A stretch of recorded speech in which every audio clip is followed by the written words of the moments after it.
ప్రస్తుతం మనతో పాటు ప్రముఖ ఆధ్యాత్మికవేత్త మంత్రతంత్ర జ్యోతిష్యులు ఐకాన్ ఆస్ట్రాలజర్ సురేష్ బాబు గారు మనతో ఉన్నారు. గురువు గారితో మాట్లాడేద్దాం.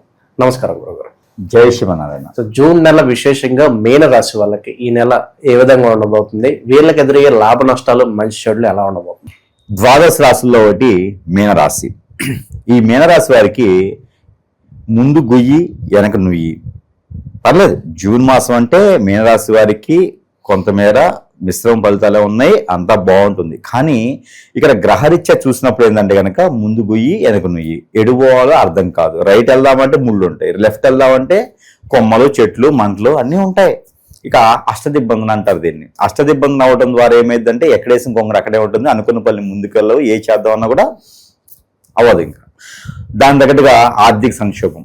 ఈ ఆర్థిక సంక్షోభం వీరికి ఎంతవరకు చూసిందంటే కనుక ఎవరికైనా ఎక్కడైనా పెట్టుబడులు పెడతాం, ఈ వ్యాపారంలో బాగుంటుందని పార్ట్నర్షిప్ పెడతారు, స్లీపింగ్ పార్ట్నర్ అంటారు. డబ్బు ఒకటి పెడితే చాలు, వ్యాపారం చేసే అవసరం లేదు, వాళ్ళే డబ్బులు ఆదాయం ఇస్తూ ఉంటారు. అలాంటి కంపెనీలు చాలా పోతూ ఉంటాయి.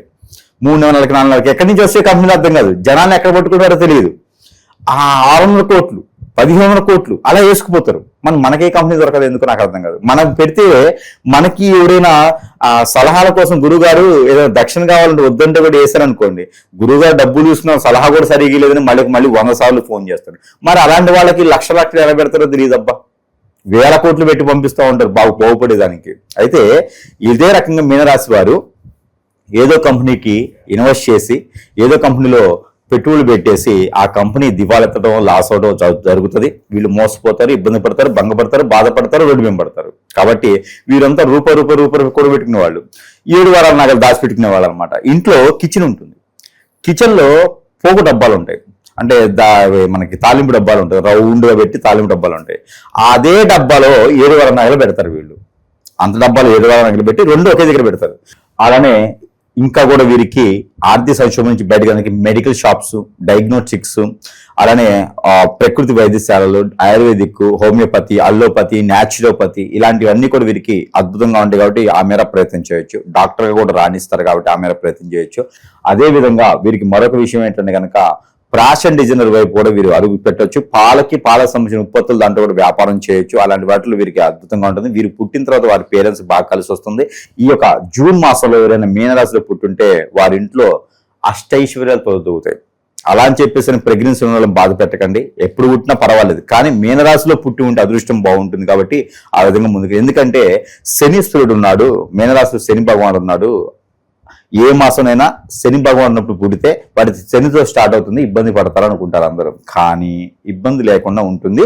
శని ఉన్నప్పటికీ గ్రహాలన్నీ కూడా వీరికి సూచిస్తున్నాయి. కాబట్టి జూన్ మాసంలో ఎవరైనా డెలివరీ మీనరాశి వాళ్ళు అయితే కనుక వారు ఒక్కరే కాదు, వారి తల్లిదండ్రులు కూడా మంచి అదృష్టవంతులే, వారికి ఉన్నతమైన శిఖరాలకు వెళ్ళడం కలిసి వస్తుంది. కాబట్టి ప్రయత్నం చేయాలి.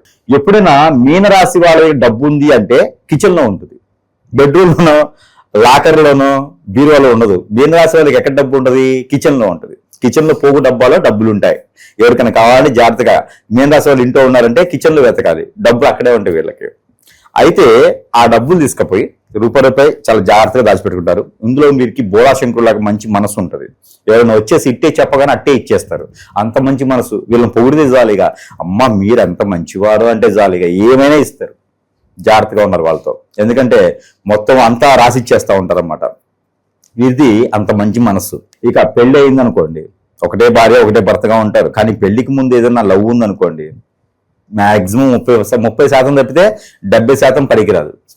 30% మాత్రం అవకాశాలు ఉన్నాయి. ఇక మొండిగా మూర్ఖంగా చేసుకునేటువంటి వ్యక్తులు ఎవరైనా ఉంటే, వృషభ రాశి కానీ సింహరాశి కానీ అయి ఉంటే వాళ్ళు సాహసం చేస్తారు. కన్యారాశి వారు అయి ఉంటే, మీనరాశి కన్యారాశి వారు అయి ఉంటే వారి సంసారం లవ్ అయినా అరేంజ్ అయినా ముందుకెళ్తూ ఉంటుంది. వేరే రాశులు వాళ్ళు అట్రాక్షన్ ఉంటుంది తప్పితే బంధం ఉండదు. మీనరాశి వాళ్ళు అంత ఈజీగా వేరే వాళ్ళు నచ్చరు, అంత ఈజీగా మనసుని గెలుచుకోవడం చాలా కష్టం. మీనరాశి వాళ్ళ మనసు గెలిచాము అంటే ఆ దేవుని జయించినట్టే. ఖచ్చితంగా జీవితంలో భూమిపైనే స్వర్గం చూపిస్తారు వాళ్ళు. జీవితం అంటే ఇలా ఉంటుంది అని నిరూపిస్తారు. అలాంటి మీనరాశి వాళ్ళని గెలుచుకోవడం అనేది మామూలు విషయం కాదు. వీరెన్నో యుద్ధాలు చేయాలి, వీరెన్నో యాగాలు చేయాలి, వీరెంతో పుట్టి ఉండాలి. కాబట్టి రాజులు అంత గొప్పగా రారు, సేవ చేస్తేనే వస్తారు. కాబట్టి సాధన చేయాలి, విద్యను నేర్చుకోవాలి. మరొక విషయం, వీరికి ఆర్థిక సంక్షోభం ఆ రకంగా వీరికి ముందుకెళ్తుంది. డబ్బు కూడా ఎవరికి ఇచ్చి ఉంటే ఆ డబ్బులు వసూలు చేసుకునే దానికి 14వ తారీఖు నుంచి జూన్ 14వ తారీఖు తర్వాత ప్రయత్నం చేసుకుంటే డబ్బు కూడా వస్తుంది వీళ్ళకి. కొత్తగా ఏదైనా వ్యాపారం చేయాలంటే మెడికల్ కానీ, అలానే చేపల చెరువులు, రొయ్యల చెరువులు, కొబ్బరి బొండాల తోటలు, మామిడి తోటలు, పప్పాయి తోటలు, అలానే ఇవన్నీ కూడా వారికి చాలా అద్భుతంగా ఉంటుంది పంట భూములు పండించుకునే దానికి. మరొక విషయం, ఆరోగ్య సమస్య, వీరికి అసిడిటీ ఎక్కువ ఉంటుంది, సైనస్ లాంటి గ్రంథుల సమస్య ఎక్కువగా ఉంటుంది, థైరాయిడ్ లాంటి ఎక్కువ కనిపిస్తూ ఉంటాయి. కాబట్టి ప్రికాషన్స్ ఖచ్చితంగా తీసుకోవాలి. వామ్ వాటర్ ఎక్కువ తీసుకుంటాలి, జీలకర్ర వాటర్ ఎక్కువ తీసుకుంటూ ఉండాలి, ఇంగు వేసిన వంటలు తింటూ ఉండాలి, ఎక్కువగా వంటలో కోకోనట్ ఆయిల్ ఎక్కువగా వాడుతూ ఉండాలి.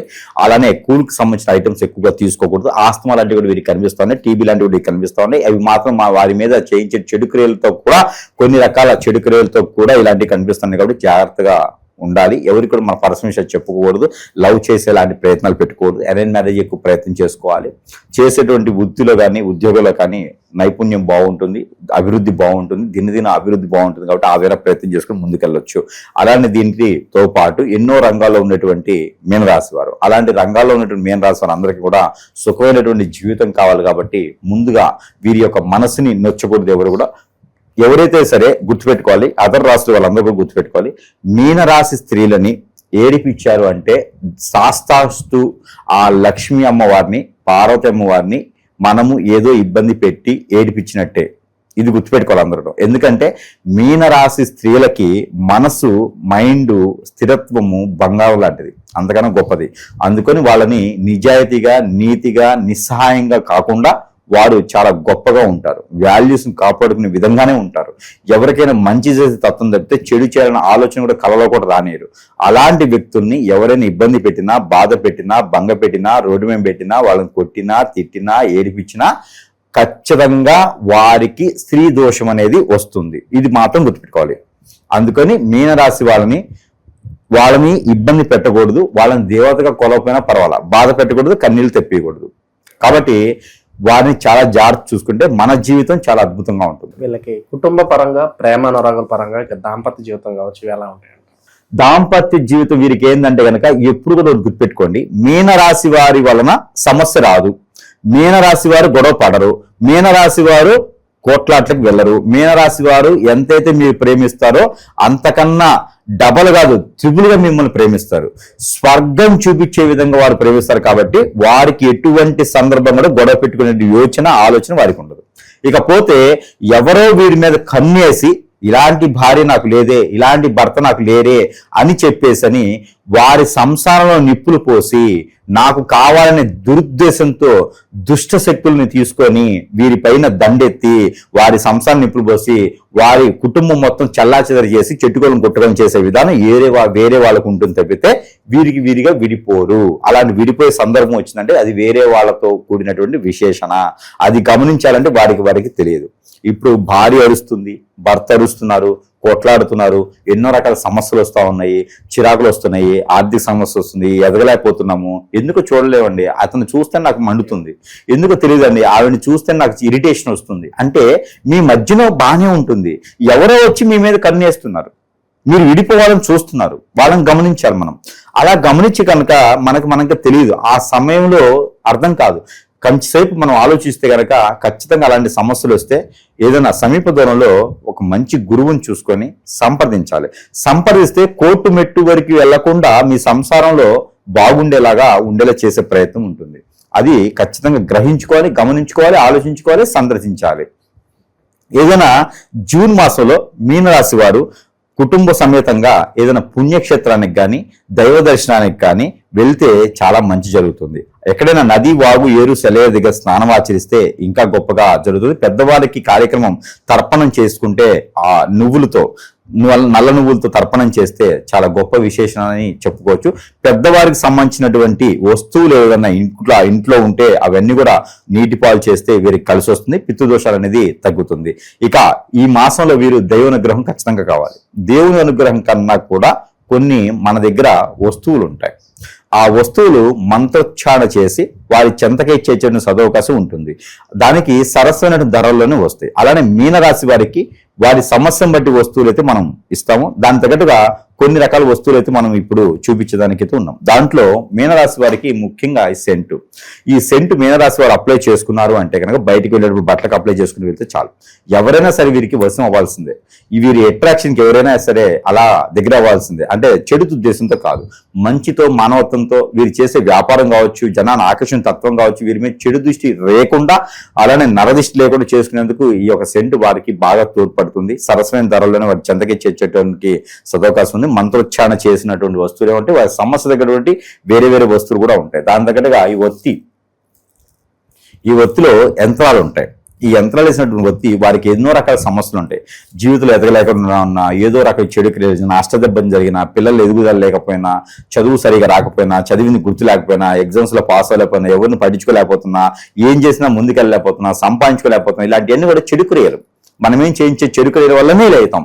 ఇంట్లో అందరినీ ఎవరొకరు తీసుకుపోతున్నారు, లేకపోతే ఇబ్బంది పెడుతున్నారు, బాధ పెడుతున్నారు, ఇవన్నీ కూడా చెడు క్రియలు అనమాట. అవన్నీ పోయేందుకు ఈ ఒత్తులు 11 రోజు, ఈ ఒత్తులు 41 రోజు కోర్సు ఉంటుంది. ప్రతిరోజు వెలిగించుకోవాలి. ఇలాంటి మన దగ్గర ఎన్నో రకాల వస్తువులు లభ్యపడతా ఉన్నాయి. ఇవన్నీ కూడా వారు గమనించుకొని ఏ వస్తువు అవసరం ఉందో దాన్ని సంప్రదించవచ్చు. దీనితో పాటు మీనరాశి వారికి దేవుని అనుగ్రహం కావాలి. ఆ దేవుని అనుగ్రహం కన్నా కూడా వీరికి ఇష్టమైనటువంటి కలర్స్, వీరి రాశికి సంబంధించిన colours white, yellow colour and parrot green colour, ఈ మూడు కూడా ఈ మాసంలో వీరికి అద్భుతంగా ఉంటాయి. అలానే స్కై బ్లూ కలర్ కూడా వీరికి అద్భుతంగా ఉంటుంది మీనరాశి వారికి. అలానే ఇంకొకటి ఏంటంటే కనుక వీరికి కలిసి వచ్చే నెంబర్ 2, 4, 6, ఈ 3 నెంబర్ కూడా వీరికి మాసం మొత్తం కూడా అద్భుతంగా ఉంటుంది. ఇక వీరికి కలిసి వచ్చేటువంటి వారం సోమవారం, గురువారం అద్భుతంగా ఉంటుంది. ఇక కలిసి వచ్చే దిక్కు ఉత్తరము, తూర్పు 2 దిక్కులు వీరికి అద్భుతంగా ఉంటాయి. శుభకార్యాలకు కానీ, శుభకార్యాలు పాల్గొనేదానికి కానీ, అలానే శుభకార్యం నిర్వర్తించేదానికి కానీ, పెళ్లి కూతురు చూడటానికి, పెళ్లి కొడుకుని చూడటానికి కూడా ఈ దిక్కులకు వెళ్ళొచ్చు. ఇక ఈ మాసం మొత్తం కూడా దేవుని అనుగ్రహం ఖచ్చితంగా కావాలి. నవగ్రహాలు చంద్రగ్రహణం ఉంటుంది. చంద్రగ్రహానికి బియ్యం 1 కిలో పావు, వైట్ తువ్వాల, ఒక సిల్వర్ ప్రతిమ ఒకటి దానం ఇచ్చేసేయాలి.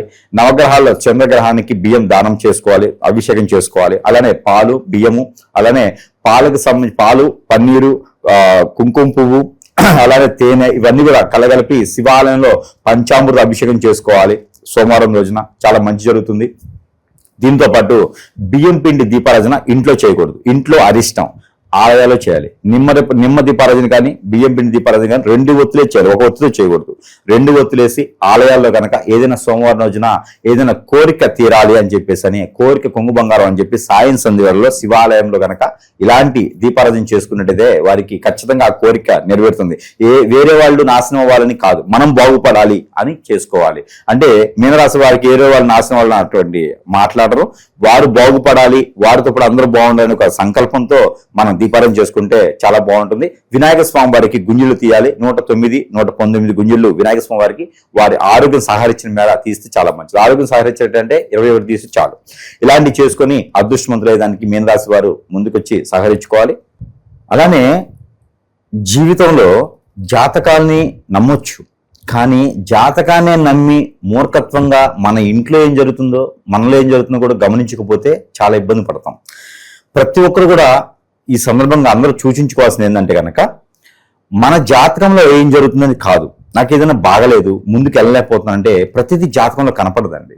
ఈ రోజుల్లో ఏమవుతుందంటే కనుక హిప్నాటిజం, బ్లాక్ మ్యాజిక్, వశీకరణం, బాగలముఖి, భానుమతి, యక్షిని, స్పిరిట్, ధూమావతి, రూపావతి, ఎన్నో రకాలైనటువంటి చేసేటువంటి క్రియలు ఉన్నాయి. ఇంకా ఎన్నో రకాలు ఉన్నాయి.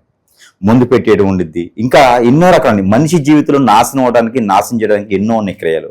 దీని ద్వారా ఇంట్లో పుట్టినటువంటి ఆడపిల్లల్ని, మగపిల్లల్ని హిప్నాటిజం, బ్లాక్ మ్యాజిక్, పెళ్ళైనటువంటి భార్యాభర్తల్ని విడగొట్టేసి, మొన్న ఒక కేసు వచ్చిందండి. భార్యాభర్తలు, ఆవిడకి వచ్చి 40 సంవత్సరాలు, మేనల్లుడు అని చెప్పి ఇంటికి తీసుకొచ్చుకుంటే వాళ్ళ భార్యని చేసుకుని వెళ్ళిపోయాడు.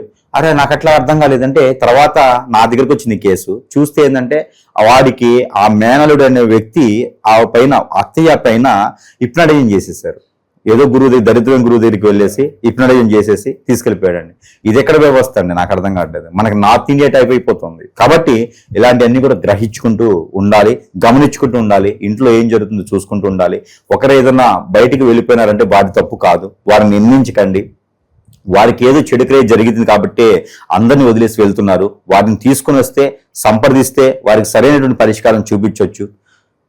సరైన పరిష్కారం చూపించవచ్చు. దానితో పాటు మనము ప్రజలకి ఎన్నో రకాల సానుకూల పరిచేటువంటి వాతావరణం చేస్తున్నాము, ప్రజలకు ఎంతో మంచి మేలుకూర్పులు చేస్తున్నాము. దీంతో పాటు మనము ప్రజలకి ఇంకా బాగుండాలనే ఒక సందర్భంలో ఒక సంక్షోభంలో మనము వారికి ఒకటి ఈ యొక్క కుంకుమ, ఇది వచ్చేసి ఒకసారి చూడండి, ఈ కుంకుమని మనము ఉచితంగా ఇస్తున్నాను.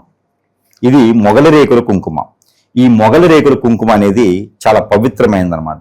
మొగలి రేకుల కుంకుమ ఎక్కువ వాడతారంటే కనుక భార్య భర్త దూరం అవుతున్నారన్న, అలానే సంక్షోభం, ఆర్థిక సంక్షోభం ఉంది, నేను ఏ పని చేసినా ముందుకెళ్ళట్లేదు, నాకు ఎవరు అష్టదిబ్బంది చేశారు అంటే వారందరికీ కూడా ఈ మొగలి రేకుల కుంకుమ ఏం చేస్తుందంటే, మొగలి రేకులు అంటే అందరికీ తెలుసు ఏం చేస్తాయి, మొగలి రేకులు సీరియల్ కాదు, ఇది కుంకుమ. ఈ కుంకుమ ఏంటంటే కనుక ఆరావళి పర్వతాల నుంచి తీసుకొచ్చిందనమాట. ఇలాంటి కుంకుమను కనుక మనం ధరించుకున్నాం అనుకోండి, అదృష్టం మామూలుగా ఉన్నది. ఇది బయట మార్కెట్లో చాలా ఎక్కువ రేటు ఉంటుంది, కానీ మార్కెట్లో మనకు కుంకుమ దొరుకుతుంది, మంత్రం దొరకదు. కానీ మనం ఏం చేస్తున్నాము, దీనిపైన మంత్రోచ్చారణ చేసి మరి వారికి ఇస్తున్నాము మన ప్రజలకి. అది కూడా మనం ఉచితంగా ఇస్తున్నాం.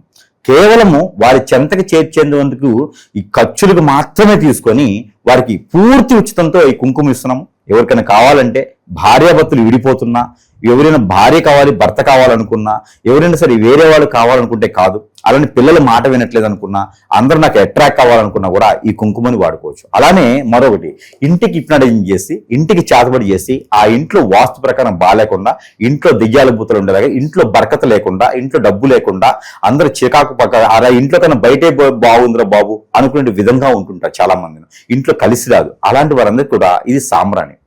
ఇది ఇంట్లో ధూపం వేసుకుంటే సాయం సంధ్యలో చంటి పిల్లలు ఉంటే, మరి పసికందులు ఉంటే, ఆరోగ్యం బాలని పెద్దవాడు ఉంటే కొంచెం వేయాలి. ఇలాంటి ధూపం వేసుకోవడం ద్వారా వారికి అన్ని రకాల సానుకూల పడుతుంది. దీంట్లో ఇంగ్రీడియంట్స్ 21 ఇంగ్రీడియంట్స్, మన పత్రిని ఉంటుంది, వినాయక స్వామి వారికి పత్రిని ఉంటుంది. అదేవిధంగా ఇలాంటి ఇంగ్రీడియంట్స్ చేసి మనం ఇస్తున్నాము. ఇది కూడా దారి ఖర్చులకు తీసుకొని పూర్తి ఉచితంగా మన ప్రజలకు అందజేస్తున్నాం. కాబట్టి మన వంతుగా అందరూ బాగుండాలి, అందరూ వాళ్ళే ఉండాలి అనేటువంటి సంకల్పంతో చేస్తున్నాము. ఎవరికైనా కావాలంటే కూడా సంప్రదించవచ్చు. మంచి విశ్లేషణ అందించారు. రాష్ట్రాలకు ఏ విధంగా ఉండిపోతుందో. ధన్యవాదాలు.